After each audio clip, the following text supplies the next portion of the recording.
بسم اللہ الرحمن الرحیم۔ السلام علیکم عزیز طلبہ، امید ہے آپ خیریت سے ہوں گے۔ ہمارا جو پچھلا لیکچر تھا وہ بھی بیک گراؤنڈ کے بغیر ہی تھا، اور آج والا بھی ویسے ہی ہے۔ وہ تھوڑا ہمارا کوئی ٹیب کا مسئلہ ہے تو اس کی وجہ سے یہ تھوڑا سلسلہ نہیں ہو رہا۔ بہرحال آپ لوگ توجہ سے سنیں۔ آج کا جو ہمارا لیکچر ہے وہ نظم آدمی کے اگلے 4 جو اشعار ہیں ان کے حوالے سے ہے۔ سید ضمیر جعفری کہتے ہیں کہ عمر بھر صحرا نوردی کی مگر شادی نہ کی، کیس دیوانہ بھی تھا کتنا سمجھدار آدمی۔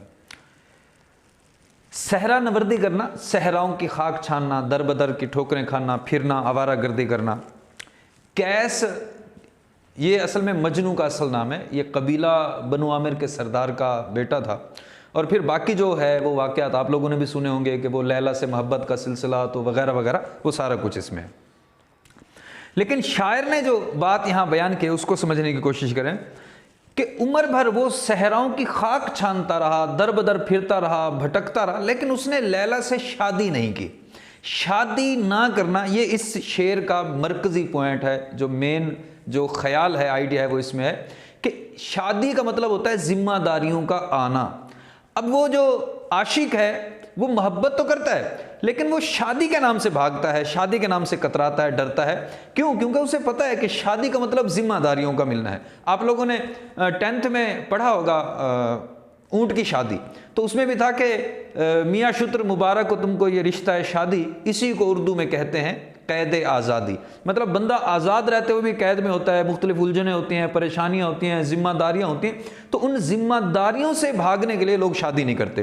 تو یہاں بھی شاعر نے وہی بات بیان کی ہے کہ کیس نے ساری زندگی محبت میں در بدر کی ٹھوکریں کھانا تو پسند کر لیا، لیکن شادی کی ذمہ داریوں سے ڈرتے ہوئے اس نے شادی نہیں کی۔ وہ ایک شاعر نے کیا خوب کہا ہے کہ ایک بیوی ہے، 4 بچے ہیں، عشق جھوٹا ہے، لوگ سچے ہیں۔ تو جی آگے چلتے ہیں۔ ہمارے جو چھٹا شعر ہے کہ دانش و حکمت کی ساری روشنی کے باوجود کم ہی ملتا ہے زمانے میں کم آزار آدمی۔ کہ ساری دنیا میں دانش، حکمت، دانائی، عقل مندی، فہم و تدبر کی روشنی موجود ہے، یعنی ہر انسان کو تمام باتوں کا پتہ ہے، اس کے باوجود بھی وہ لوگوں کو نقصان پہنچانے سے باز نہیں رہتے۔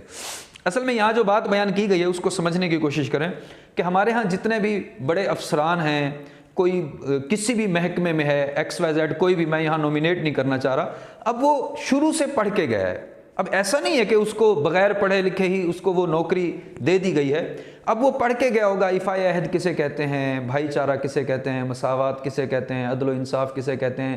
وہ یہ بھی پڑھ کے گیا ہوگا کہ رشوت لینا دینا غلط بات ہے، دوسروں کے حقوق پہ ڈاکہ ڈالنا غلط بات ہے، وغیرہ وغیرہ۔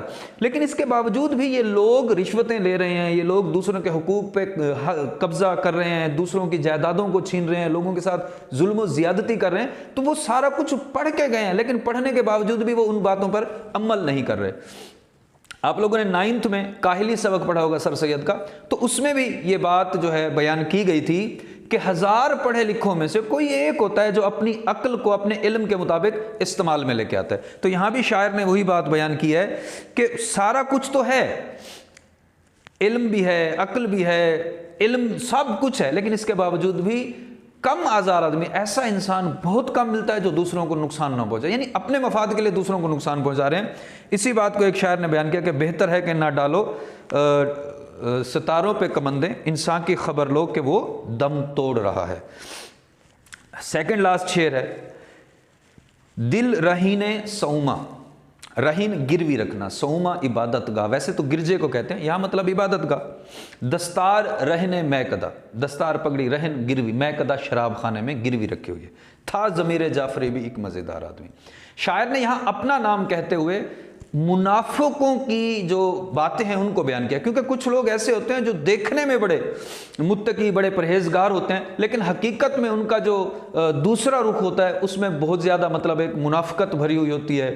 اب حدیث پاک میں بھی ہے، منافق کی 4 نشانیاں بیان کی گئی ہیں کہ بات کرتا ہے تو جھوٹ بولتا ہے، خیانت کرتا ہے، اس کے ساتھ وہ گالیاں دیتا ہے اور وعدہ پورا نہیں کرتا۔ اب یہ ساری چیزیں جو ہیں آج کل کے لوگوں میں پائی جاتی ہیں۔ مطلب وہ یہاں جو کہنے کا مطلب ہے کہ اس کا جو دل ہے وہ عبادت میں لگا ہوا ہے، لیکن اس کی جو پگڑی ہے وہ شراب خانے میں شراب پینے کے عوض گروی رکھی ہوئی ہے۔ تو مطلب ہمارا جو آج کل کے معاشرے میں جو لوگ ہیں ان کا کردار بھی یہی ہے کہ ظاہری طور پر تو وہ بڑے اچھے، بڑے مخلص، بڑے مفاد والے ہمیں، یعنی ہمیں فائدہ پہنچانے والے نظر آ رہے ہوتے ہیں، لیکن حقیقت میں وہ ہمیں نقصان پہنچانے والے لوگ ہوتے ہیں۔ آخری شعر کہ پہلے کشتی ڈوب جاتی تھی نظر کے سامنے، اب گرے گا بحر اقیانوس کے پار آدمی۔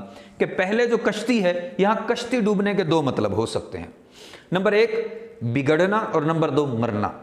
یعنی پہلے یہ ایک زمانہ ایسا آ گیا تھا، ابھی بھی کچھ ہے، کہ لوگ باہر جا کے کام کرنا اس کو زیادہ اہمیت دیتے تھے، بھلے باہر جا کے انہیں جھاڑو لگانا پڑے، ہوٹلوں پہ برتن دھونے پڑے، لیکن باہر کے ممالک میں جا کے کام کرنا ہے، اپنے ملک میں کام نہیں کرنا ہے۔ تو یہ ایک کریز تھا ایک زمانے میں، تو اسی بات کو بیان کیا ہے سید ضمیر جعفری نے کہ پہلے ہماری نظر کے سامنے ہماری نوجوان نسل بگڑتی تھی تو ہم ان کو سدھارتے تھے، سمجھاتے تھے، اب وہ امریکہ میں جا کے جب بگڑیں گے، باہر کے ممالک میں جا کے بگڑیں گے، تو وہاں ان کے اخلاقیات کو، ان کی سیرت کو، ان کے کردار کو کون سدھارے گا؟ اور اگر مرنے کے حوالے سے تو پہلے ہمارے سامنے مرتے تھے تو ہم ان کے دکھ میں شریک ہوتے تھے، تو لیکن اب وہ وہاں مریں گے تو ہمیں تو اس کا پتہ ہی نہیں چلے گا کہ وہ وہاں مرے ہیں یا زندہ ہیں۔ بہرحال یہ انسان کی جو بگڑتی ہوئی اخلاقیات ہے اس کے حوالے سے اس نظم میں کافی باتیں بیان کی گئی ہیں۔ آپ اس کو اچھے طریقے سے تیار کریں گے، اس کا خلاصہ، اس کی ایکسرسائز دیکھیں گے، اور نیکسٹ جو ہمارا لیکچر ہوگا وہ مطابقت کے اصول کے حوالے سے ہے، اور مضمون بچپن ایک سنہری دور یہ ہوگا۔ آپ نے اس کو کرنا ہے انشاءاللہ، میں بھی آپ کو کل تک یہ لیکچر ملے، آج ہی جو ہے یہ انشاءاللہ اس کے ساتھ ٹیسٹ بھی آپ کو کل ہی مل جائے گا آپ لوگوں کا۔ اللہ تعالیٰ آپ کا حامی و ناصر ہو۔ السلام علیکم ورحمۃ اللہ۔